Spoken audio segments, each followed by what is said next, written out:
నా ముందున్నారు political intellectual directors. ఈ సినిమాలో మీరు ఒక రెవల్యూషన్, ఒక విప్లవాన్ని కూడా చూపించారు. దాన్ని గ్లోరిఫై చేయకుండా ఎట్లా మేనేజ్ చేశారు? విప్లవాన్ని గ్లోరిఫై చేయడానికి తీయబడిన ప్రోపగండా సినిమా కాదు. Virata Parvam opening quotation, reason is always existed but not in a reasonable way. ఆ కొటేషన్ ఎందుకు వాడాల్సి వచ్చింది? ఆ సినిమాలో ఆ రీజన్ ఏంటి? వాతావరణంలో జరిగిన కథ కాబట్టి డెఫినెట్లీ విభిన్న అభిప్రాయాలు మనకి వస్తాయి. Revolution is act of love అని ఉంటుంది. లవ్ ఒక క్రానిక్ డిజీజ్ అంటే ఈ రెండు కాంట్రడిక్టింగ్ స్టేట్మెంట్స్ ఒక సినిమాలో ఎట్లా సెట్ అయినాయి, ఎట్లా ఫిట్ అయినాయి? ఇది ఎక్కువ చెగువేర వల్ల పాపులర్ అయింది. ఎగ్జాక్ట్లీ ఇది ఈ కొటేషన్ ఆయన చెప్పలేదు కానీ విప్లవం జరగాలంటే వైలెన్స్ ఉండాలి, పీస్తోనే జరిగేది, పీస్తోనే ఇనేది కాదు. అట్లాంటి ఒక డైలాగ్ రవణకి వాళ్ళ అమ్మ చెప్పడము ఎట్లా సెట్ చేస్తారు? ఆడ స్త్రీ ప్రేమ అనేది అల్టిమేట్.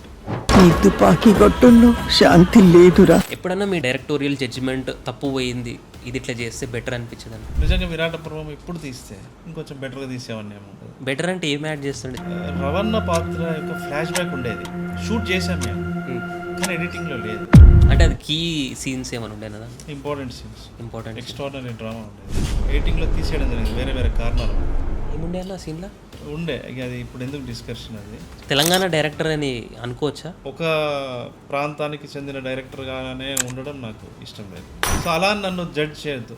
అంటే లైఫ్లో ఒక పాయింట్ తర్వాత దెర్ ఈజ్ నో రిటర్న్, ఇంకా వెనకాకి తిరిగి చూసేది లేదు. ఆ సిచ్యువేషన్ మీ లైఫ్లో ఎప్పుడైనా వచ్చింది? ఇది నా జీవితంలో చాలాసార్లు అనిపించింది, నేను ఎప్పుడు వెనక్కి తిరిగి చూడలేదు. ఇప్పటికి కూడా నేను ఏదైనా చేయాలనుకుంటే అది చేసి తీరుతాను.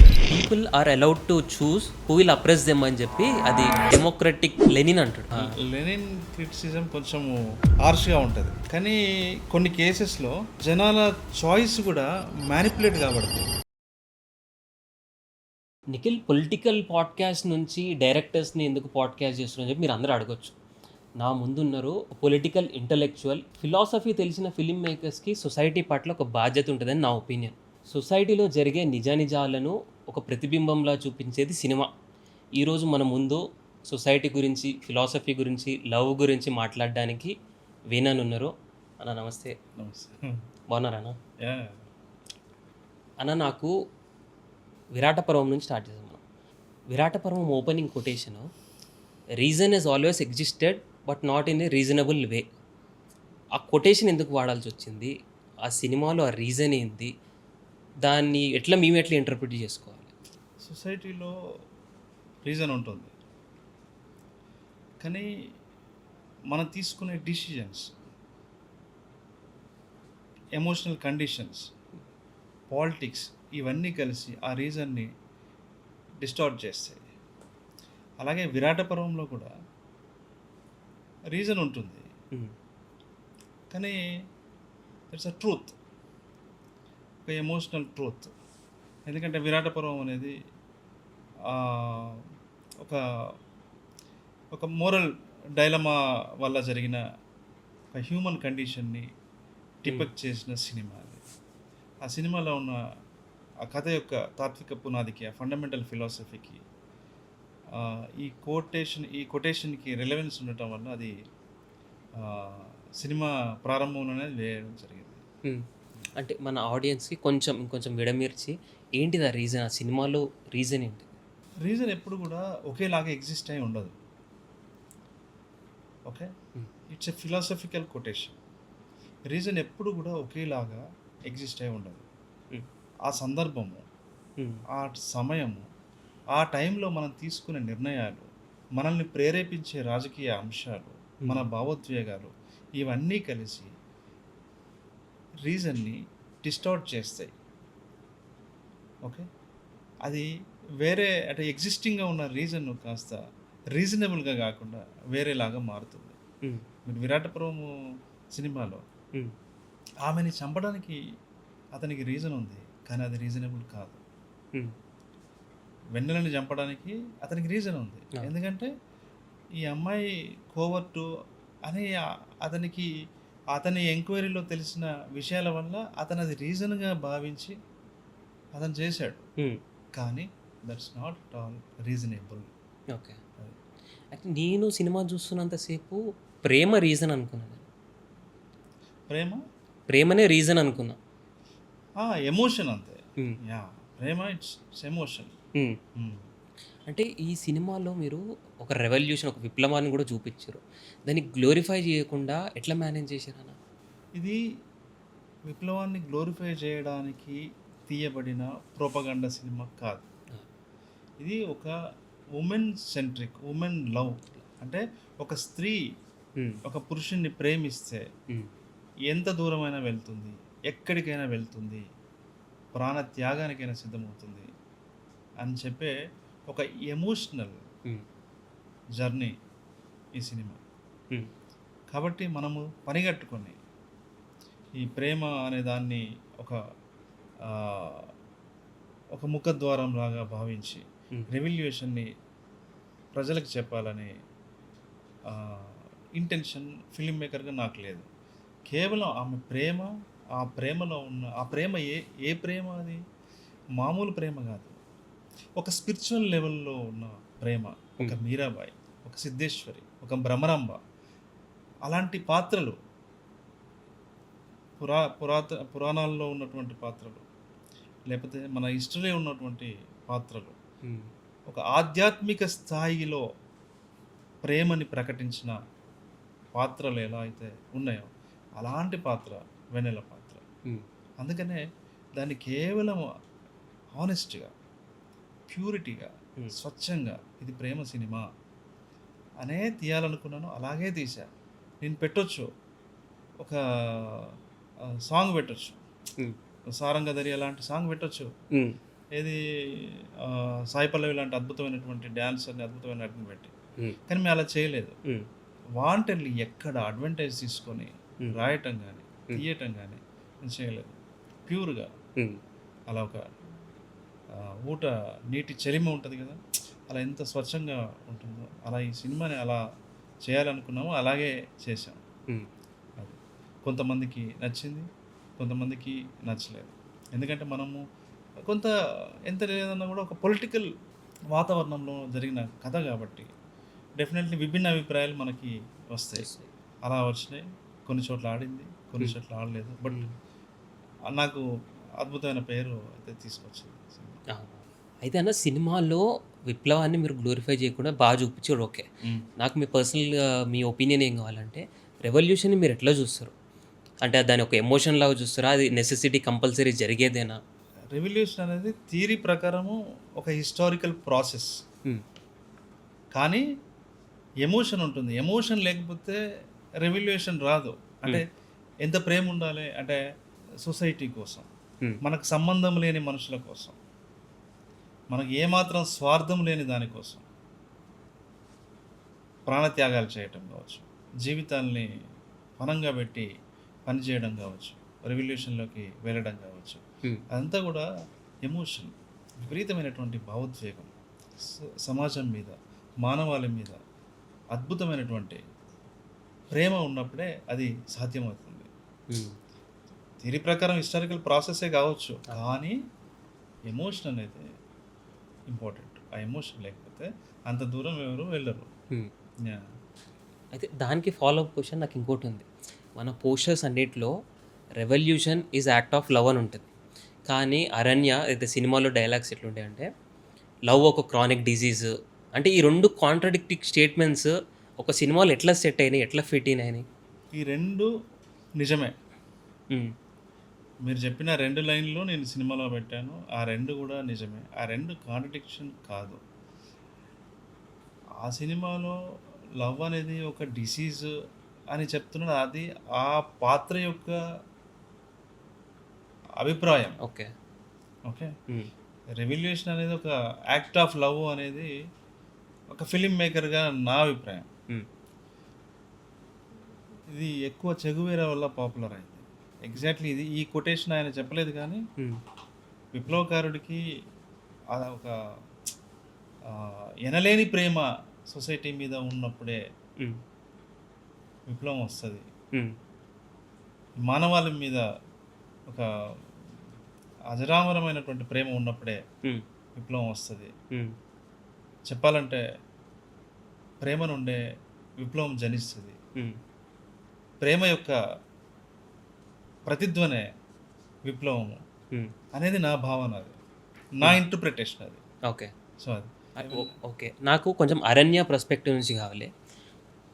లవ్ ఎక్కువైనప్పుడు రెవల్యూషన్ స్టార్ట్ అవుతుంది అంటుండు, కానీ ఆ లవ్ ఒక క్రానికల్ డిసీజ్ అతను అంటుండు. అతను ఆ సందర్భంలో అతను మాట్లాడిన సందర్భము వ్యక్తిగత ప్రేమ గురించి. ఓకే. ఇక్కడ ప్రేమ అనేది మనము సర్వనామం ఇది. Hmm. అంటే తల్లి ప్రేమ కావచ్చు, సంబంధం లేని ఒక మనిషి మీద ఉన్న తోటి మానవుడిగా స్పందించే ప్రేమ కావచ్చు, Hmm. లేకపోతే ప్రేయసి ప్రేమ కావచ్చు, అక్క ప్రేమ కావచ్చు, Hmm. ఏదైనా కావచ్చు. Hmm. కానీ రవణ ఆ టైంలో Hmm. అతను మాట్లాడిన మాటలు అది స్త్రీ ప్రేమ గురించి, Hmm. వ్యక్తిగత ప్రేమ గురించి. Hmm. అంటే వ్యక్తిగతమైనటువంటి ప్రేమ కానీ వ్యక్తిగతమైనటువంటి విషయాలు ఉండకూడదు, కేవలము వర్గ నిర్మూలన అనేది ఒక ప్రధాన ఎజెండాగా ఉండాలి అని ఆ పాత్ర భావించింది. Hmm. ఓకే. అంటే సో మనకంటూ పర్సనల్గా ఏమి ఉండొద్దు, అదొక జబ్బు, ఒకవేళ ఉంటే డైవర్షన్ వస్తుంది అని ఆ క్యారెక్టర్ భావించింది. Hmm. అంతే. విప్లవం పట్ల రవణ ఆ, ఇండివిజువల్స్ పైన ప్రేమ ఉండడం అది ఒక క్రానిక్ డిసీజ్ అనుకుంటా. Hmm. విప్లవం పట్ల అంటే సమాజం పట్ల ఉండే ప్రేమ ఇట్స్ రైట్ అని ఆయన ఒపీనియన్. ఎగ్జాక్ట్లీ. సమాజం మీద ప్రేమ అనేది అతను నమ్ముతున్నాడు, వ్యక్తి ప్రేమ అనేది అతను నమ్మట్లేదు ఓకే. ఆ పర్టిక్యులర్ దశలో. ఆ తర్వాత మళ్ళీ అమ్మాయితో ప్రేమలో పడతాడు కదా అతను. సో అది సో ఆ క్యారెక్టర్ యొక్క సైకో అనాలిసిస్ సెకండ్ హాఫ్లో ఉంటుంది. యా. ఇందాక వర్గాలని వచ్చినప్పుడు నాకు మూవీలో ఇంకో సీన్లో కూడా కొంచెం కన్ఫ్యూజన్ ఉందన్నమాట. మన ఎప్పుడైతే రాహుల్ రామకృష్ణ స్టేషన్ తీసుకుపోయినప్పుడు పోలీస్ ఆఫీసర్ డైలాగ్ ఉంటుంది, మ్మ్. నక్సల్స్ ఎవరైతే ఉన్నారో అందరూ మన బిడ్డలే, బహుజన బిడ్డలు, బీసీ ఎస్టీ ఎస్టీ వర్గాలకు ఉన్నోళ్ళు, నాయకులు అందరూ అగ్రకులాలోళ్ళు ఉంటారు అని చెప్పి, మ్మ్. మన బిడ్డలే చనిపోతారా మీరు పోయి కాపాడుకోండి అని డైలాగు ఒకటి చెప్తుంది, మ్యూజిక్ ఒకటి చెప్తుంది, ఫాలో అప్ సీన్ ఒకటి ఉంటుంది. అంటే ఆన్ ఇంటెన్షన్ ఏముండే పోలీసు ఉంది. ఏంటంటే అండి అందులో అంటే వాస్తవం ఏంటంటే 90స్లో 80స్లో గ్రామాలలో విపరీతమైనటువంటి అట్రాసిటీస్ జరిగేది. అంటే తెలంగాణ సమాజంలో ఆ, ఒక బానిసత్వంలో ఉన్న సమాజం ఇది. అప్పుడు దొరల ఆ, కొన్ని అట్రాసిటీస్ కావచ్చు, లేకపోతే ఇట్లాంటివి ఆ టైంలో జరిగినాయి. ఆ టైంలో అవి జరిగినప్పుడు ఎవరు వచ్చారు, ఏ పార్టీ వాళ్ళు వచ్చారు, అన్నలు వచ్చారు. కాబట్టి ఆత్మ లేని మాకు, ఆత్మగౌరవం లేని మా సమాజానికి వాళ్ళు ఒక ఆత్మగౌరవం ఇచ్చారు. సెల్ఫ్ రెస్పెక్ట్ సెల్ఫ్ రెస్పెక్ట్ అంటే ఏంటో వాళ్ళు మాకు నేర్పించారు. మేము రొమ్ము విరుచుకొని నిలబడేలాగా వాళ్ళు మాకు ఒక ధైర్యాన్ని ఇచ్చారు, నడవడానికి మాకు ఒక ఊతకర్ర అయ్యారు. కాబట్టే వాళ్ళ మీద మాకంత అభిమానము అని ఆ పాత్ర చెప్తుంది. ఆ పాత్ర చెప్పినప్పుడు పోలీస్ ఆఫీసర్ ఏమంటాడంటే, అట్లా కాదు, అసలు చచ్చిపోయేదంతా లోపల ఉండి చచ్చిపోయేదంతా కూడా ఎస్సీ ఎస్టీ బీసీ లేదా అప్పర్ క్యాస్ట్లో ఉన్న పేద ప్రజలే. ఎవరైతే లీడర్స్ ఉంటారో వాళ్ళందరూ కూడా అప్పర్ క్యాస్ట్, వాళ్ళు చచ్చిపోవట్లేదు, అది మీరు గమనించండి అన్నట్టు. ఆ టైంలో నేను చేసిన రీసెర్చ్లో అందరూ ఐపీఎస్ ఆఫీసర్స్, ఎక్కువ మంది ఐఏఎస్ ఆఫీసర్స్, వీళ్ళని బ్రెయిన్ వాష్ చేయడానికి ఓకే. మూలల్లోకి వెళ్ళి వాళ్ళ కులంతోన, వాళ్ళ మతంతోన, లేదా వాడికి డబ్బులు ఆశ చూపా వాళ్ళని కౌన్సిలింగ్ ఇచ్చేవారు. వాళ్ళ కౌన్సిలింగ్ ఇచ్చే పద్ధతిలో ఒక భాగమే మీరు ఇట్లనే మీరు చస్తారు, ఓకే, తుపాకులు మోసేది మీరు, బ్యాగులు మోసేది మీరు, ప్రాణాలు అర్పించేది వీళ్ళు, వాళ్ళు బాగానే ఉన్నారు అని ఇట్లా ఇట్లా ఒక రకమైనటువంటి అదే ఇందులో కొంత నిజం లేకపోలేదు, కొంత నిజం ఉంది. కానీ దీన్ని ఎక్కువ గ్లోరిఫై చేసి ఒక కౌన్సిలింగ్ ఇచ్చి వాళ్ళని కోవట్లాగా మార్చుకునే ఒక ప్రాసెస్, ఒక ప్రక్రియ జరిగేది. దాన్ని నేను కొంతవరకు అడ్రస్ చేయడానికి ప్రయత్నం చేశాను. అది ఎక్కువ భాగం పెట్టలేం కాబట్టి సింపుల్గా ఒక గ్లిమ్స్ లాగా సినిమాలో పెట్టడం జరిగింది. పర్సనల్ ఎక్స్పీరియన్సెస్ ఏమైనా ఉన్నాయా? అంటే మీరు కూడా వరంగల్ సైడే ఉంటారు, అక్కడ సైడ్ లేవండి. పర్సనల్ ఎక్స్పీరియన్సెస్ లేదు. ఓకే, అంటే స్టోరీస్ జనరల్గా అంతే అండి. రీసెర్చ్ చేయటము, తర్వాత ఈ వరంగల్, కరీంనగర్, తెలంగాణ అంతా చైల్డ్‌హుడ్ అంతా అలాంటి సంక్షోభ వాతావరణంలోనే నా చైల్డ్‌హుడ్ అంతా గడవటం వల్ల తెలియకుండా నాకు ఆ ఇంపాక్ట్ నాకే కాదు మన అందరికీ ఆ ఇంపాక్ట్ ఉంటుంది.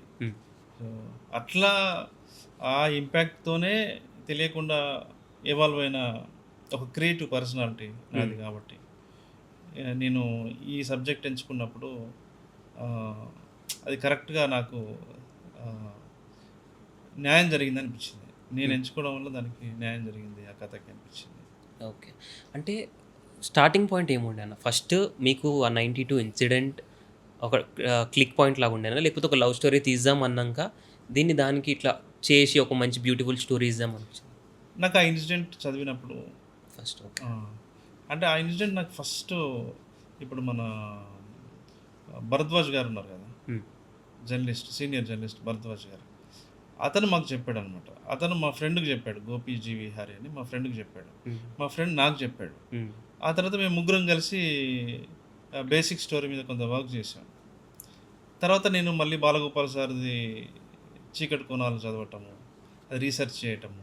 సో నేను కనెక్ట్ అయినా. అంటే ఒక అమాయకమైనటువంటి స్త్రీ హృదయాన్ని, స్త్రీ ప్రేమని అర్థం చేసుకోలేని వారు రేపు ఏమి మారుస్తారు సొసైటీని అని నాకు అనిపించింది ఆ టైంలో. అలా స్టార్ట్ అయ్యి కథ రాయడం జరిగింది. ఇప్పుడు స్త్రీ ప్రేమ అన్నాక కూడా సినిమాలో బ్యూటిఫుల్ డైలాగ్స్ ఉండే. నాకు ఒక డైలాగ్ అట్లా అట్లా ఇంప్రింట్ అయిపోయి ఉన్నది. ఏదంటే మన రవణ వాళ్ళ అమ్మ చెప్పేది, తుపాకీ గుట్టంలో ఉండదు శాంతి, ఆడదాని ప్రేమలో ఉంటుందని చెప్పి. కానీ ఏవైతే దళాలు ఫిలాసఫీ ఫాలో అవుతాయో power comes from the barrel of the shell అని ఒకటి వాళ్ళు పెట్టుకుంటారు అనమాట. విప్లవం జరగాలంటే వైలెన్స్ ఉండాలి, పీస్తోనే జరిగేది, పీస్తోనే నేటిది కాదు. సో అట్లాంటి ఒక డైలాగ్ రవణకి వాళ్ళ అమ్మ చెప్పడము ఎట్లా సెట్ చేస్తారు? అది ఒక తల్లి ప్రేమ నుంచి వచ్చే వేదన, ఒక తల్లి అతని ఎడబాటుని భరించలేదు. తల్లికి ఇప్పుడు కొడుకు కావాలి, అలాంటి ఒక వృద్ధాప్యంలో ఉంది తల్లి. ఆమె కళ్ళ ముందు జరుగుతున్న అనేకమైన చీకటి కోణాలని ఆమె చూస్తూ, భరిస్తూ, కన్నీళ్ళు పెట్టుకుంటూ, ఆ ఆపరేషన్ని భరిస్తూ బతుకుతూ ఉన్నటువంటి ఒక తల్లి రేపు ఎప్పుడు ఎక్కడ ఏ గుట్ట వెనుకాల, ఏ గుట్ట మీదనో లేకపోతే ఏ అడవిలోనో నా కొడుకు శవం అయిపోతాడేమో అనే భయంతోని, ఆందోళనతోని, అక్కడ లేదు, తుపాకీ గుట్టంలో లేదు, ఇక్కడ ఉంది తల్లి. ఈ అమ్మాయి ప్రేమలో ఉంది, నన్ను నమ్ము. తుపాకీ గుట్టంలో శాంతి లేదు. ఆమె శాంతి లేకనే రోజు నిద్రపోవట్లేదు. ఆమె కాదు, ఆ టైంలో సొసైటీ అంతా కూడా నిద్రలేని రాత్రుల్ని సొసైటీ అంతా గడుపుతుంది. సో అందుకని శాంతి అందులో లేదురా. ఆడపిల్ల ప్రేమలో శాంతి ఉంది. స్త్రీ ప్రేమ అనేది అల్టిమేట్ అని ఆమె భావిస్తూ, ఆమె హృదయంలో నుంచి వచ్చిన ఒక వేదన. ఇప్పుడు ఏదైతే క్యారెక్టర్స్ని చూస్ చేసుకుర్రో రైటింగ్ అప్పుడే ఆ క్యారెక్టర్స్ ఉండేనా, లేకపోతే ఆన్ గోయింగ్ మీరు షీల్డ్ షూట్ రకరకాలుగా జరిగింది. సాయి పల్లవి క్యారెక్టర్ ఫస్ట్ అనుకున్నప్పుడే వెన్నెల క్యారెక్టర్ సాయి పల్లవితో చేయించాలనుకున్నాను. ఓకే. ఆ తర్వాత ప్రాసెస్లో ఇప్పుడు నందిత దాస్, శకుంతల పాత్ర, ఈ టబు లేదా నందిత దాస్ ఎవరైనా ఓకే అనుకున్నాం. నందిత దాస్ గారు చేశారు. అలా ఒక్కొక్కరు ఒక్కొక్క క్యారెక్టర్. ఓకే. కానీ ఎప్పుడైనా మీరు senior director, already better judgements కూడా చేశారు, ఎప్పుడైనా మీ డైరెక్టోరియల్ జడ్జిమెంట్ తప్పు పోయింది, ఇది ఇట్లా చేస్తే బెటర్ అనిపించదు అండి? డైరెక్షన్ అనేది ఆర్టిస్ట్గా నా ఎక్స్ప్రెషన్. డెఫినెట్లీ అది ఎప్పుడు మారుతూ అంటే మనము మన జీవిత అనుభవాలు, మన మానసిక పరిపక్వత పెరుగుతున్న కొద్దీ మనకు కొంత అరే ఇప్పుడైతే ఇలా చేసేవాళ్ళం, అరే ఇది ఇంకా ఇలా రాయాల్సింది, అరే ఇది ఇంకా ఇలా తీయాల్సింది అని కలుగుతుంటుంది ఒక పెయింటర్కి. పెయింటింగ్ చూసినప్పుడల్లా వాళ్ళు ఏదో ఒకటి చిన్నగా బ్రష్ తీసుకొని కొంచెం అద్దుతూ ఉంటారు. కామన్ అది. అవును. మనం ఒక కవిత రాసామనుకో, రాసి జేబులో పెట్టుకొని తిరుగుతూ ఉంటాం. బస్సులో వెళ్ళేటప్పుడు, కార్లో వెళ్ళేటప్పుడు తీసి ఓపెన్ చేస్తాం. మళ్ళీ ఒక లైన్ సరి చేస్తాం, ఒక పదం యాడ్ చేస్తాం, ఒక పదం తీసేస్తాం, వేస్ట్ ఏమైనా ఉంటే తీసేస్తాం. అలా అందరికీ జరుగుతుంది. నాకు కూడా అనిపిస్తుంది. ఇప్పుడు నిజంగా విరాట పర్వం ఇప్పుడు తీస్తే నేను మేబీ ఇంకొంచెం బెటర్గా తీసేవాడినేమో, మేబీ తెలియదు. అది అందరికి జరిగినట్టుగానే అనిపించినట్టుగానే నాకు అనిపిస్తూ ఉంటుంది. బెటర్ అంటే ఏం యాడ్ చేస్తుండే? జస్ట్ మన క్యాజువల్ డిస్కషన్. రవణ పాత్ర యొక్క ఫ్లాష్ బ్యాక్ ఉండేది, షూట్ చేసాం మేము, కానీ ఎడిటింగ్లో లేదు. ఓకే. ఎడిటింగ్లో తీసేయడం జరిగింది వేరే వేరే కారణాల వల్ల. ఏముండే అన్న సీన్లో? ఉండే, ఇక అది ఇప్పుడు ఎందుకు డిస్కషన్. అది చెప్పదండి. అది కమర్షియల్గా ఉండేది, సెకండ్ హాఫ్ బ్యాలెన్స్ అయ్యేది. అసలు హీరో క్యారెక్టర్ బాగా ఎలివేట్ అయ్యేది. మాకు సెన్సార్ ఇష్యూస్, ఇంకా రకరకాల ఇష్యూస్ వల్ల 20 minutes హీరో స్టోరీని మేము పక్కన పెట్టడం జరిగింది. ఓకే. ఇప్పుడైతే డెఫినెట్లీ ఒప్పుకునేవాడిని కాదు. అంటే అది కీ సీన్స్ ఏమైనా ఉండేనా? Important scenes, important extraordinary drama ఉండేది. ఓకే. నేను అక్కడ అదో అప్పటి నుంచి ఆ ఫ్రేమ్లో కట్టిన చూస్తున్నా, మనం స్క్రిబుల్ చేసుకునేది. అది డైరెక్టర్గా నాకు తెలిసి నేను కొన్ని వేల పేపర్ల మీద రాస్తూ ఉంటా ఐడియాలు. దాంట్లో నాకు అక్కడ టైనీగా టెరెన్స్ మాలిక్ అని పేరు కనిపిస్తుంది. అవునవును, నా ఫేవరెట్ డైరెక్టర్ టెరెన్స్ మాలిక్. నేను ఎంతమందితో మాట్లాడినా అసలు వాళ్ళ క్లూ ఉండదు. మీరు ఆయన సినిమాని ఎట్లా డిస్కవర్ చేసిర్రు, అది చూడడమే నాకు ఒక ఆనందాన్ని ఇస్తుంది. అట్లాంటి పర్సన్, ఐడియాలజీ కూడా షేర్ చేసుకునే పర్సన్ మీతో అని. ఆయన ఇంపాక్ట్ ఏముండే మీ మీద? నాకు ఆయన కంటే ముందు ఆండ్రూ టార్కోస్కి అవును. ఆయనని ఇన్స్పిరేషన్తో వచ్చిన వాళ్ళలో అతను మాలిక్, టెరెన్స్ మాలిక్ కూడా. సో నేను ఆండ్రూ టార్కోస్కి, యూరోపియన్ డైరెక్టర్, ఏమేమి తీశాడు, ఇలా తీసేవాళ్ళు ఇంకెవరైనా ఉన్నారా, ఇలా వెతికే ప్రాసెస్లో దొరికిన ఒక గోల్డ్ మైన్ అది టెరెన్స్ మాలిక్. వాళ్ళంటే పొలిటికల్, అంటే ఏ కథ చెప్పినా కూడా ఒక హిస్టారికల్ బ్యాక్డ్రాప్ ఉంటుంది, ఒక పొలిటిసైజ్డ్ థాట్ ప్రాసెస్ ఉంటుంది, చాలా పొయిటిక్ విజువల్స్. అన్ని సినిమాలు అట్లా ఉంటాయని చెప్పాను. దానివల్ల ఏమైందంటే ఒక షార్ట్ మేకింగ్లో ఒక హిప్నటైజ్ చేసే ఫీల్ ఉంటుంది. ఏదో ఒక మాంత్రిక శక్తి వాళ్ళ కెమెరా కదలికల్లో ఉందేమో అని అనిపిస్తూ ఉంటుంది. ప్రతి షాట్ కూడా, ప్రతి కెమెరా, ప్రతి యాంగిల్ కూడా క్యారెక్టర్ యొక్క సైకాలజీకి, ఈ కంపోజిషన్కి ఒక కనెక్టివిటీ ఉంటుంది. అది నేను టర్కోస్కి ద్వారా చూశాను. అందుకని నేను ఫస్ట్ నా కెమెరామెన్కి, అతనికి నా ఇంటెన్షన్, నా విజువల్ ఐడియా తెలియడం కోసం ఫస్ట్ నేను టార్కోస్కి ఫిలిమ్స్ చెప్పాను రిఫరెన్స్కి. అతనికి బాగా నచ్చింది, ఎందుకంటే సినిమాటోగ్రఫర్ కూడా యూరోప్ అతను, విరాట పర్వం చేసినట్టు. అతనికి బాగా నచ్చి చాలా తొందరగా కనెక్ట్ అయ్యాడు. అలా చేస్తుండగా టెర్రస్ మాలిక్ ఫిలిమ్స్ ఇలా. అదే మాలిక్ది కూడా ఫిలిమోగ్రఫీ కొంచెం రిఫ్లెక్ట్ అవుతుంది. ఆ వైడ్ యాంగిల్ షాట్స్ కానీ, మాలిక్ ఎప్పుడు కొంచెం డస్కీ టైంలో, సన్ టైంలో బ్యాక్ లైటింగ్ ఎక్కువ పెట్టుకొని తీసుకుంటారు అనమాట. మాలియన్ లుబాస్కి ఫాలో అవుతారు, సన్లైట్ని ఫాలో అవుతారు. ఎక్కువ ఇంటెన్స్ విజువల్స్ ఉంటాయి, మార్నింగ్స్, ఈవినింగ్స్ ఎక్కువ ఉంటాయి. ఆ క్యారెక్టర్ కూడా ఇప్పుడు రెగ్యులర్ సినిమాలో ఎట్లుంటుంది అంటే నేచర్కి క్యారెక్టర్కు సపరేషన్ ఉంటుంది. మన సినిమాలో జనరల్గా ఎవరు ఫారెస్ట్ సీన్ తీసినా అది ఆ డిఫరెన్షియేషన్ కనిపిస్తుంది. మీ సినిమాలలో ఆ వెన్నెల ఎక్కడైతే వెళ్తుందో ఆ బ్లెండ్ ఈజీగా స్మూత్గా ఉంటుంది. అది మీరు ఇంటెన్షనల్గా చేసినా లేకపోతే నేచర్ అట్లా సహకరించిందా? ఇంటెన్షనల్గా చేసింది. మేము నేచర్ని ఫాలో అయ్యాము. అంటే ఒక ప్లేస్కి వెళ్ళాము అంటే మార్నింగ్ 7కి షూట్ స్టార్ట్ చేస్తే 7 నుంచి ఏ టైం వరకు ఈ యాంగిల్లో షూట్ చేయాలి అంటే సన్ అకార్డింగ్ సన్ అనమాట. సన్లైట్ ఏ వైపు వస్తే, ఈశాన్యం వైపు వస్తుందా, నైరుతి వైపు వస్తుందా, ఇలా చూసుకొని మేము కూడా సీన్స్ అలా ప్లాన్ చేసేవాళ్ళం. ముందే ఒక మ్యాప్ వేసుకొని ఓకే. ఒక డయాగ్రామ్ గీసుకొని ఈ టైంకి ఇక్కడ ఉండాలి యూనిట్ అంతా, ఈ షార్ట్స్ ఇక్కడ చేస్తున్నాం, ఈ టైం సన్సెట్ టైం రివర్ దగ్గర ఇక్కడ ఇది చేస్తున్నాం, ఇట్లా నేచర్ని ఫాలో అవ్వాలి. మిమ్మల్ని బాగా ఇంపాక్ట్ చేసిన సినిమా ఏదన్నా? నిజానికి అట్లా ఒక్క సినిమా నేను చెప్పలేను. నాకు అట్లా ఒక్క సినిమా, నిజంగా నాకు ఒక సినిమా ఓకే. పోనీ టెరెన్స్ మాలిక్ది ఒకటి చెప్పండి. నాకు టార్కోస్కి నాస్టాల్జియా, ఓకే, ఇవాన్స్ చైల్డ్, ఇట్లాంటి కిస్లోవస్కి కొన్ని ఫిలిమ్స్, బ్లూ రెడ్, ఇలాంటి ఫిలిమ్స్ బాగా ఇష్టం. ఓకే. తెలుగులో ఇక్కడ ఇండియాలో అయితే రామ్ గోపాల్ వర్మ, మృణాల్ సేన్ కూడా చాలా ఇష్టం నాకు. మీరు వరల్డ్ సినిమాని ఫాలో అవుతారు? ఓకే. నేను ఎక్కువ అంటే ఫిలిమ్స్ నేను సెలెక్టివ్గా చూస్తాను.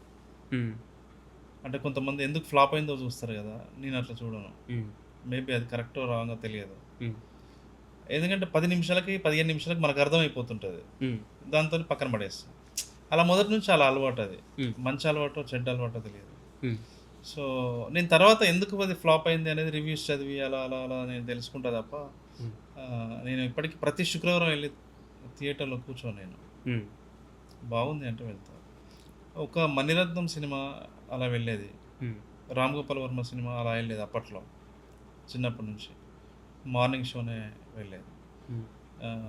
సో అలా అంటే నేను ఒక కొలీగ్ దగ్గర విన్నా, మీకు తెలిసిన అతను అయినా మధ్యలో మీరు ఒక ఇండివిజువల్స్ని పర్సన్స్ని స్టడీ చేయాలి, వాళ్ళని అబ్జర్వ్ చేయాలని చెప్పి బస్ కండక్టర్ కూడా అయిదాము అన్నట్టు ఏదో టాక్ ఉండే. లేదు, అది చిన్నప్పుడు మా ఊరికి బస్సు వచ్చేది కాదు. ఓకే. ఒకటే బస్సు, ఒక మార్నింగ్ ఈవినింగ్ అనుకుంటా. సో ఆ టైంలో అంటే చిన్నప్పుడు తెలియకుండా అలా అనిపించింది, అంతే తప్ప అలా ఏం లేదు.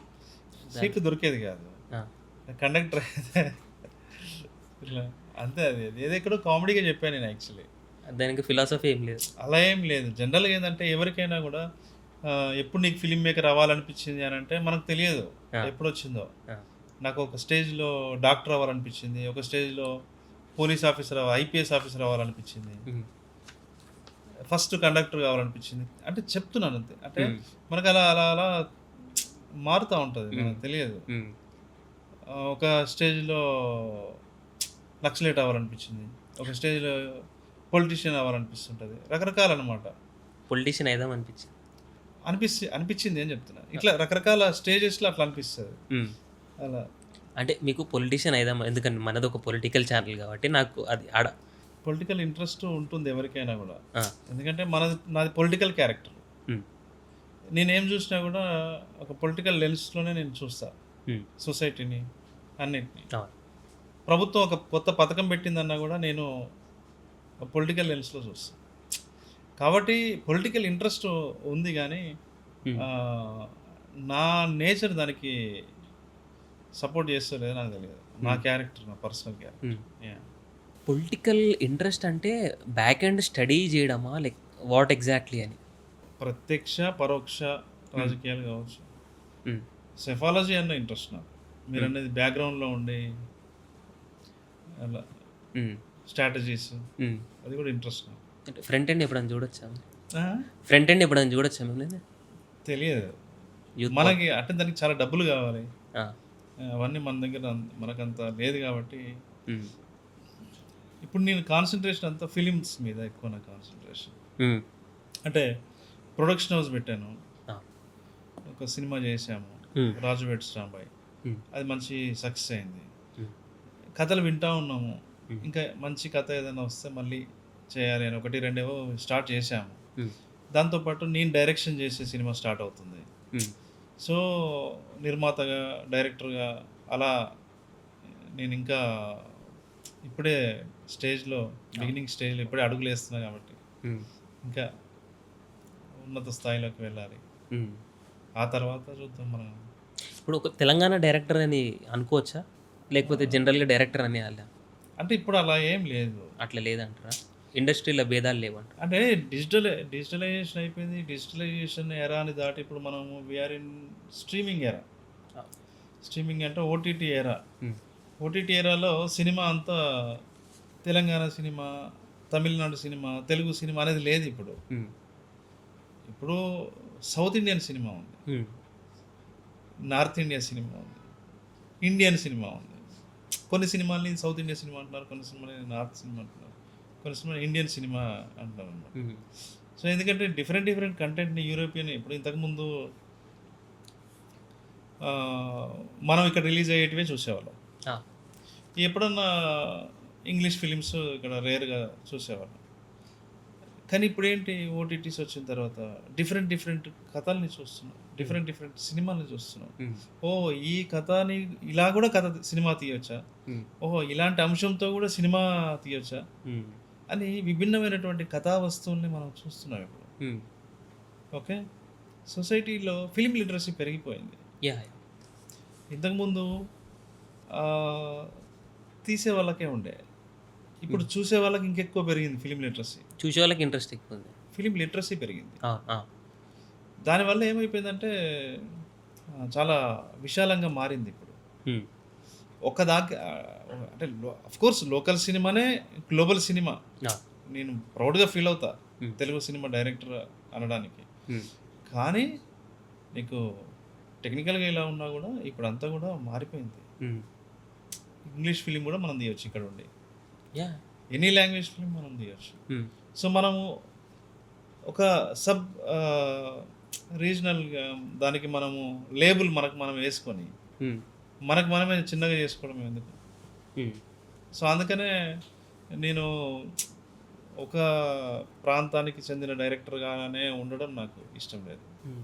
అంటే నా క్వశ్చన్ అట్లా కాదు, బట్ అఫ్ కోర్స్ అర్థమైంది నాకు. అఫ్ కోర్స్ నా బతుకు, నా భాష, నా కల్చరు, నా ఎమోషన్స్ని నేను ఎప్పుడు స్క్రీన్ మీదకి తీసుకురావడానికి ప్రయత్నం చేస్తూనే ఉంటాను.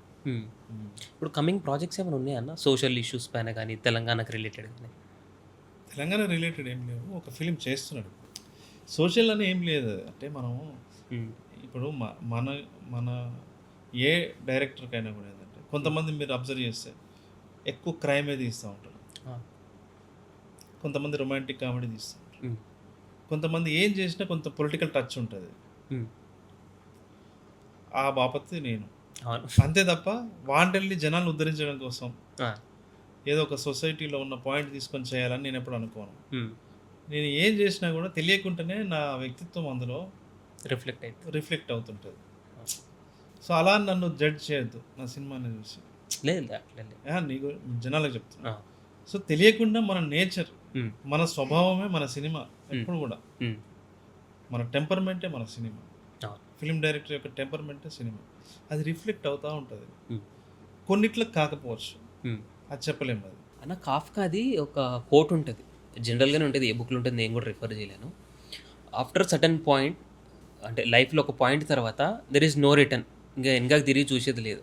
ఆ సిచ్యువేషన్ మీ లైఫ్లో ఎప్పుడైనా వచ్చింది? అంటే ప్రతి మనిషి జీవితంలో కూడా అలాంటి ఒక దశ ఉంటుందని నాకు అనిపిస్తుంటుంది. ముఖ్యంగా ఒక సుదీర్ఘ లక్ష్యం కోసం తప్పించే ఏ అంబిషియస్ పర్సన్కైనా కూడా అలాంటి ఒక స్టేజ్ ఉంటుంది. ఎందుకంటే స్ట్రగుల్ ఉంటుంది. స్ట్రగుల్ ఉన్నప్పుడు ఒక స్టేజ్కి అబ్బా ఇన్ని కష్టాలు అవసరమా, వెళ్ళిపోదాం, ఊరికి తిరిగి వెళ్ళిపోదాం, మనం డైరెక్టర్ అవుతామా కామా, లేకపోతే ఏదన్నా జాబ్ చేసుకుందాం, లేదంటే ఏదైనా వ్యాపారం చేసుకుందాం అని అనిపిస్తూ ఉంటుంది. ఆ టైంలోనే మనం బ్యాక్ వస్తే అంతే. ఆ టైంలో నిలబడ్డోడే వాడు లక్ష్యాన్ని చేరుకోగలడు. అంటే అబ్బా ఇక నా వల్ల కాదు, నేను వెనక్కి తిరిగి వెళ్ళిపోతా, నాతో కాదు, నేను ఇంకా ముందుకు వెళ్ళలేను, ఒక్క అడుగు వేసే పరిస్థితి కూడా నా లేదు, నేను ఇంకా ఇక్కడ ఉంటే బతకలేను అనే టైం ఒకటి వస్తుంది చూసినా. ఆ టైంలో ముందుకు వెళ్ళిన వాడే నిలబడతాడు. మీరు చూడండి, అందుకనే సక్సెస్ఫుల్ పర్సన్స్ 10% ఉంటారు ఏ రంగంలో అయినా కూడా. కష్టపడి పైకి వచ్చిన వాళ్ళకి ఎవరికి పూల పానుపు కాదు. పైసలు ఉన్నోడికి లేనోడికి, బ్యాక్గ్రౌండ్ ఉన్నోడికి లేనోడికి కూడా కష్టం. అది చాలా కష్టం. అలాంటిది నా జీవితంలో చాలాసార్లు అనిపించింది కానీ నేను ఎప్పుడు వెనక్కి తిరిగి చూడలేదు.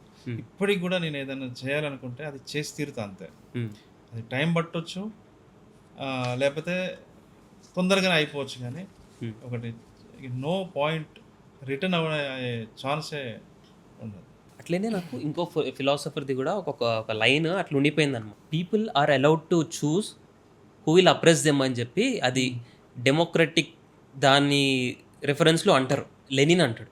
అదే లెనిన్ క్రిటిసిజం కొంచెము హార్ష్గా ఉంటుంది కానీ కొన్ని కేసెస్లో జనాల చాయిస్ కూడా మ్యానిపులేట్ కాబడతాయి, మ్యానిపులేషన్ గురి కాబడుతుంటాయి. అంటే ఇప్పుడు ఫర్ ఎగ్జాంపుల్ ఒక ఒక ఒక ఎమ్మెల్యే ఉన్నాడు, అతను ఒక అద్భుతమైన వ్యక్తి అనే ఒక ప్రమోషనల్ నెరేటివ్ సక్సెస్ఫుల్గా చేశారనుకోండి, జనాల చాయిస్ కూడా వాళ్ళని రాంగ్గా మ్యానిపులేట్ జరిగినట్టే కదా. వాళ్ళు నమ్మి ఓట్లు గుద్దేస్తే తర్వాత వేరే జరుగుతుంది. సో డెఫినెట్లీ డెమోక్రసీ అనేది దానికి ఆల్టర్నేటివ్ లేదు వేరే. ఉన్న వాటిలలో అదే బ్యూటిఫుల్, ఇంకా అదే క్రిటిసిజం అయినది. సో వీళ్ళకి తెలుసు ఆ లీడర్ వీళ్ళకి ఏం చేసేది లేదు, వీళ్ళని తొక్కేస్తాడని అయినా సెలెక్ట్ చేస్తాడు. పర్ఫెక్ట్ సిస్టమా కాదనే చర్చ కంటే పర్ఫెక్ట్గా వేరే ఆల్టర్నేట్ లేదు కదా. సో ఇది మాత్రం ఇప్పుడు ఉంది, ఎగ్జిస్టింగ్గా ఉంది. ఉన్న వాటిలలో ఇదే బ్యూటిఫుల్ ఇప్పుడు. సో ఎందుకంటే జనాలు ఇంకా పరిపక్వత లేని జనాలు ఉంటారు కొంతమంది, వాళ్ళని మ్యానిపులేట్ చేసే అవకాశం ఉంటుంది వాళ్ళ చాయిసెస్ని వాటిని. అలా జరుగుతూ ఉంటుంది. అంటే ఏ సిస్టంలో అయినా అలా ఉంటుంది. మళ్ళీ నువ్వు మళ్ళీ డెమోక్రసీకి ఆల్టర్నేటివ్ ఏదైనా వచ్చినా అందులో ఉండేటివి మళ్ళీ అందులో ఉంటాయి.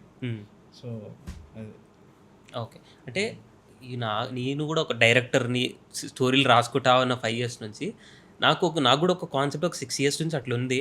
నేను థీమ్ చెప్తా, నెసెసిటీ కిల్స్ మొరాలిటీ. షార్ట్గా చెప్పేస్తున్నాను. అంటే అవసరము ఒక మంచి వ్యక్తిని కూడా ఎంత నీచమైన స్టేజ్కి కూడా తీసుకుపోతుంది అని చెప్పి నేను అనుకుంటా. దాని మీద ఒక స్టోరీ కూడా బిల్డ్ చేస్తున్నాను. కరెక్ట్. ఏకీభవిస్తారు మీరు? డెఫినెట్లీ. నెసెసిటీ అనేది ఒకసారి మోరాలిటీని చంపేస్తుంది. అంటే మోరల్ డైలమా అనేది ఒక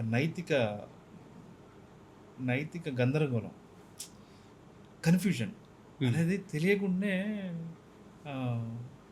మొరాలిటీని కిల్ చేస్తుంది. అది జరుగుతుంది. అది వ్యక్తిగతంగా మనుషుల్లో జరుగుతుంది, వ్యవస్థలో జరుగుతుంది, రకరకాలుగా అది రియల్. అది అంటే మీకేమన్నా గ్రాండర్ స్ట్రక్చర్ ఏమన్నా కనిపిస్తుందా? అంటే ఈ పబ్లిక్కి మనం ఎక్కువ ఫిలాసఫీకి సంబంధించింది నేర్పియాలి, చిన్నప్పటి నుంచి ఆ టీచింగ్స్ ఉండాలన్నట్టు ఏమన్నా ఎప్పుడన్నా వచ్చి క్లిక్ అవుతుంటుంది కానీ మన గ్రాండ్ అంటే మనిషి స్వభావం చాలా విచిత్రంగా ఉంటుంది, రకరకాల వైరుధ్యాలతోని ఉంటుంది. సో మనము ఒక పారామీటర్ ఇచ్చి అందరూ ఇలా ఆలోచించాలి అని మనం చెప్పడానికి లేదు. ఎందుకంటే మొరాలిటీ అనేది ఆ వ్యక్తి పెరిగిన వాతావరణంలో ఆ వ్యక్తికి ఉన్న విచక్షణ మీద ఆధారపడి ఉండేది. కాబట్టి మనము ఇలా దిశానిర్దేశాలు చేయడం కష్టం ఈ విషయంలో. ఓకే. నాకు మళ్ళీ విరాట పర్వంకి వస్తే ఒకసారి వెన్నెల రవణ పోయమ్స్ కానీ పోయిటరీ కానీ ఆ విప్లవం ఆ ఐడియాలజీ నచ్చి రవణని కలుద్దాం అనుకుంది. ఈ ప్రేమ ఎప్పుడన్నా లైక్ ఫిజికల్గా చూసిన తర్వాత అక్కడ డైవర్ట్ అయిందా, ఐడియాలజీ పైనే ఉందా? ఎవరిది? వెన్నెలకి. ఆమెకి ఐడియాలజీ మీద అది అంత లేదు. ఆ పోయిటరీ నచ్చింది. ఓకే, అంతే.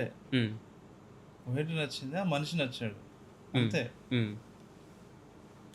ఆ మనిషి ఆలోచనలు నచ్చాలి అంట, మనిషి నచ్చింది. లేటర్ అదంతా ప్యాకేజ్, అంతా లేటర్గా అవి ఒక్కొక్కటి యాడ్ అవుతున్న కొద్దీ పెరుగుతూ ఉంటుంది. అతను పేదల కోసం పనిచేశాడు, లేకపోతే వాళ్ళ కోసం పనిచేశాడు, సాక్రిఫైస్ చేశాడంటే అది యాడ్ అని అవుతా వస్తుంటుంది అనమాట. లేయర్డ్గా అది ఒక పటిష్టంగా మారడానికి దోహదపడుతూ ఉంటాయి అంతే. Yeah. అంటే అక్కడ ఏదైనా పాయింట్ ఉండేనా మెల్లమెల్ల ముందుకు మనం డిస్కస్ చేసుకోం సినిమాలో చూపించకపోయినా, ఒకవేళ వెన్నెల చనిపోయి ఉండకపోతే రవణను మించి రవణ ఐడియాలజీని, రవణ ఏదైతే సొసైటీ పట్ల ప్రేమను చూపిస్తుండో అది డామినేట్ చేసే ఛాన్స్ ఏమైనా ఉండేదా వెన్నెలకి? ఎందుకంటే ఒకసారి ఆ పాత్ చూస్ చేసుకున్న తర్వాత అది వేరే కథ అయ్యేది, అవును. వేరే కథ అయ్యేది. ఆ, సో మేబీ ఉండొచ్చేమో, సరళకు ఉండిందేమో, ఒరిజినల్ క్యారెక్టర్ ఎవరైతే ఉందో ఉమ్, సరళకు ఉండొచ్చేమో, హూ నోస్, ఎవరికి తెలుసు. ఉమ్, ఆమె ఎందుకోసం పోయిందో కూడా తెలియదు ఎవరికి. యా, రకరకాల అభిప్రాయాలు బయట వినబడింది, కానీ ఆమె విప్లవం మీద ప్రేమతోనే వెళ్ళింది అని అంటారు. ఉమ్. ఇప్పుడు ఎట్లనో విరాట పర్వం 2 వస్తుందా? లేదు, రాదు కదా. రాదు. సో మన రవణ బ్యాక్ స్టోరీ ఏముండే? రవణ్ నక్సలైట్గా ఎలా మారాడు అనేది ఉండేది. అదే ఏముండే? అది అది అది చెప్పడానికి కష్టం, చెప్పలేము. అంతే. అది రవణ ఎందుకు నక్సలైట్గా మారాడు, రవణ ఫ్యామిలీ బ్యాక్గ్రౌండ్ ఏంటి, అది మాకు అది ఎక్స్ట్రాడినరీ కమర్షియల్ మంచి ఎపిసోడ్ అది. సో అది కొన్ని మాకు సెన్సార్ ఇష్యూస్ అలా ఇలా మొత్తానికి మేము దాన్ని పక్కన పెట్టాము. అంటే రవణని ఏదో ఒక పాయింట్లో ఏదో ఒకటి బ్రేక్ చేసింది, మెంటల్గా బ్రేక్ చేసింది. ఓకే, దాని గురించి మీరు డిస్కస్ చేయను. ఇప్పుడు ఆయన సినిమాలో మాట్లాడే ప్రతి మాటకి అక్కడ సమాధానం ఉంటుంది. ఫిలాసఫీ గొలగానే మాట్లాడుకుంటే ఒక ఆర్ట్ పర్సన్ని బ్రేక్ చేయాలి ఏదైనా బిల్డ్ చేసే ముందు. రవణ గురించి కాదు, నేను మీ పర్సనల్ గురించి అడుగుతున్నా. అట్లా ఏ ఆర్ట్ మిమ్మల్ని బ్రేక్ చేసింది? పోయిటరీ. సాహిబ్ లిటరేచర్ ఎక్కువ నేను ఫాలో ఎక్కువ విపరీతంగా నేను చదవలేదు, కానీ నాకు నేను సినిమాలు పుస్తకాలు వాస్తవానికి చాలా సెలెక్టివ్గా చదువుతా, సెలెక్టివ్గా చూస్తా, కానీ వాటిని నేను ఆస్వాదిస్తా. ఇప్పుడు నేను ఏదైనా మంచి పుస్తకం చదివితే కొంతమంది 3 గంటలు చదివేస్తారు కదా, నాకు 30 రోజులు పడుతుంది. అంటే ఒక పేజీ చదివి నేను ఆలోచిస్తూ ఉంటా, దాన్ని అనుభవిస్తూ ఉంటా, అనుభూతి చెందుతూ ఉంటా.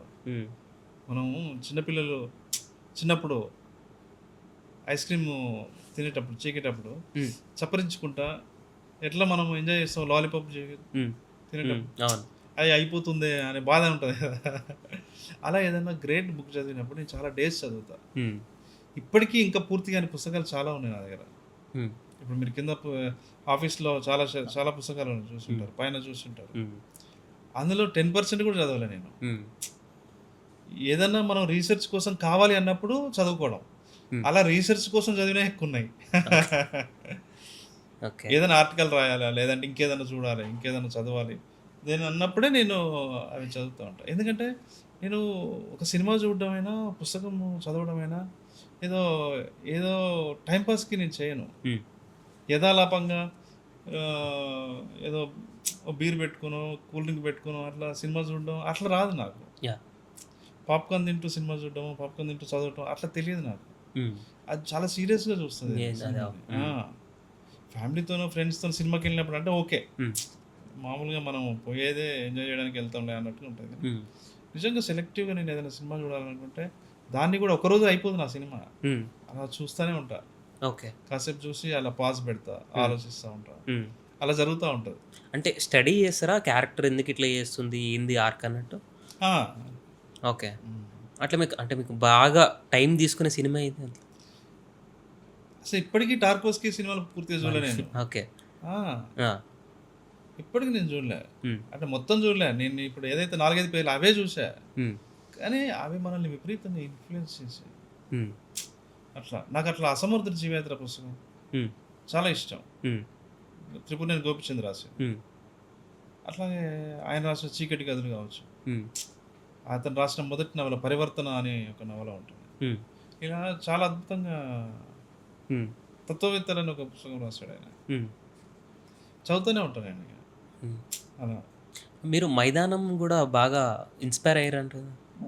మైదానం స్టోరీ, మైదానం కూడా అంతే చాలా ఇష్టం నాకు. ఆయన ఫ్లో అంటే అసలు ఒక అద్భుతమైన శైలి, ఆయన రేజ్ చేసే పాయింట్లో, ఆయన లేవనెత్తే చర్చ అద్భుతంగా. తెలుగులో ఎవరన్నా మంచి పోయిటరీస్ మీరు ఫాలో అయ్యేది? నేను ఎవరిని పర్టికులర్గా ఫాలో అవడం అనేది ఏముండదు. చదువుతాను, ఓకే. మంచి పోయిటరీ చదువుతాను. చాలామంది ఉన్నారు, ఒక పేరు చెప్పడానికి లేదు. అంటే ఇప్పుడు నా ఆడియన్స్కి మన డైరెక్టర్స్ ఎవరైతే చూస్తున్నారో వాళ్ళకి మీరు ఒక మెసేజ్ ఇవ్వాలి. ఎందుకంటే ఇప్పుడు ఆల్రెడీ మీరు ఇండస్ట్రీలో ఉన్నారు. అప్కమింగ్ వాళ్ళకి మెసేజ్ ఇచ్చేంత లెవెల్లో లేను కదా. అట్లా కాదు, వాళ్ళు చాలా కన్ఫ్యూజన్లతో ఉంటారు. అవును. ఇప్పుడు మీకు అంత క్లారిటీ ఉంది, మీరు ఇప్పుడు పైనుంచి చూస్తారు, మీ పిఓవి డిఫరెంట్ ఉంది. వాళ్ళకి ఏమైనా సజెషన్స్ ఇవ్వాలంటే ఏం పేషెన్స్ ఇస్తారు? అండి, ఓపిక ఉండాలి. డ్రీమ్, రియాలిటీ ఈ రెండింటికి మధ్యలో తేడా తెలియాలి. ఫస్ట్ రియాలిటీ ఏంటి, గ్రౌండ్ లెవెల్ రియాలిటీ ఏంటి, డ్రీమ్ సరే, గ్రౌండ్ లెవెల్ రియాలిటీ ఏంటి, దాన్ని ఎప్పుడు మనం కాన్షియస్గా ఉండాలి ఆ విషయంలో. ఇంకొకటి, మనం ఏదైనా పట్టుకుంటే దాని మీదనే ఉండాలి, అంతే అంతే. అంతే. డైరెక్ట్ రావాలి అనుకుంటే డైరెక్ట్ రావాలి అనే పని మీదనే ఉండాలి. నేను జాబ్ చేసుకుంటా అవుతా, ఇంకేదో చేసుకుంటా అవుతా, ఇట్లాంటివి అంటే వర్క్ పార్ట్ టైం చేస్తే కాని పని, అస్సలు కాదు. ప్యాషన్ ఫుల్ టైం చేస్తేనే కాదు ఇక్కడ ఎవరికి. ఓకే, 1% కదా సక్సెస్ రేటు. ఎంత కాంపిటేటివ్ వరల్డ్ ఇది, అన్నిట్లో ఉంది ఇదే కాంపిటీషన్, లేదని కాదు. ఏ పనిలో అయినా మనం ఉన్నత స్థానంలోకి వెళ్ళాలంటే అది వర్క్ చేయాలి, బాగా కష్టపడాలి. ఫస్ట్ నీలో నీకు మ్యాటర్ ఉందో లేదో నువ్వు తెలుసుకోగలగాలి. ఫస్ట్ నిన్ను నువ్వు అర్థం చేసుకోవాలి. అప్పుడు నీలో ఉన్న లోపాలు ఏంటో నువ్వు అర్థం చేసుకోవాలి. చేసుకుంటే ఓకే, నేను ఇందులో వీక్ ఉన్నా కాబట్టి ఈ విషయంలో కొంచెం ఎక్కువ కష్టపడాలి, వేరే సపోర్ట్ తీసుకోవాలి, ఇట్లా ఉంటుంది. మన బ్యానర్ నుంచి ఎవరైనా ఆస్పిరెంట్స్ని ఇట్లా ఎంకరేజ్ చేస్తున్నారు? ఫస్ట్ సినిమా నేను సాయిల్ కంపార్ట్ని నేను చేశా కదా, ఆ హీరోని నేనే తీసుకొచ్చా కదా, ఆ మ్యూజిక్ డైరెక్టర్ సురేష్ బొబ్బిల్ నేనే తీసుకొచ్చా కదా. తర్వాత అందరూ చాలామంది తీసుకొచ్చాను. నా ఫస్ట్ ఫిలిం నుంచే నేను అందరు ఇంట్రడ్యూస్ చేస్తాను. నా ఫస్ట్ సినిమాకి cameraman, music director, editor, costume designer, నేను, ప్రొడక్షన్ కూడా కొత్త అప్పుడు. ఓకే, శ్రీ విష్ణు గారు అప్పటికే ఆయన 1-2 సినిమాలు చేశారు. అంటే అంత అప్కమింగ్. నేను చెప్పిన వాళ్ళంతా శ్రీ విష్ణు గారు తప్ప మిగతా అందరూ కూడా ఫ్రెష్, కొత్త వాళ్ళంతా. అంటే ఇప్పుడు మన ఇప్పుడు వచ్చేటోళ్ళు, ఈ 1-2 ఇయర్స్లో వచ్చేటోళ్ళకి మన బ్యానర్ నుంచి ఇంకేమైనా ఆపర్చునిటీస్ ఉన్నాయి అంటే అప్లై చేసుకోవడానికి కానీ అప్రోచ్కి కానీ? ఉంటాయి. స్కిల్ ఉండాలి, టాలెంట్, ఎక్స్ట్రాడినరీ టాలెంట్ ఉండాలి. ఉంటే డెఫినెట్లీ ఎక్కడైనా కూడా అవకాశం ఉంటుంది, రీచ్ అవ్వగలగాలి. నా దగ్గరికి కొంచెం ఈజీగా రీచ్ అవుతారు అందరూ, పెద్దవాళ్ళ దగ్గరికి వెళ్ళలేరు. సో అట్లా నాకే ఒక ఆపర్చునిటీ ఇరన్న, వేరే నెక్స్ట్ ఏదైనా పొలిటికల్ సినిమా తీస్తే నన్ను అప్రాంతిస్తాను ఏడి అని పెట్టుకుంటే. తప్పకుండా. క్వశ్చన్లే నువ్వు అద్భుతమైన క్వశ్చన్లు అడిగినాను. నాకు అబ్జర్వేషన్ ఒకసారి మిమ్మల్ని కూర్చొని అబ్జర్వ్ చేయాలని ఉందా, ఇట్లా ఆలోచిస్తుంటారు, ఇట్లా డైరెక్షన్ ఉంటుంది అని చెప్పి. నేను చాలా మామూలు డైరెక్టర్. మీరు మామూలు అనుకుంటారా అన్న? సో ఎనీవే మంచి క్వశ్చన్లు అడిగారు, రెగ్యులర్ క్వశ్చన్లు కాకుండా మంచి డెప్త్ ఉన్న క్వశ్చన్లు అడిగారు అన్న. థ్యాంక్ యూ, మాకు ఇంత టైం ఇచ్చినందుకు. మా వ్యూహం మీడియా నుంచి మీకు ఒక చిన్న యాంపర్ తెచ్చింది. Thank you. సారీ, ఓపెన్ చేయాలా?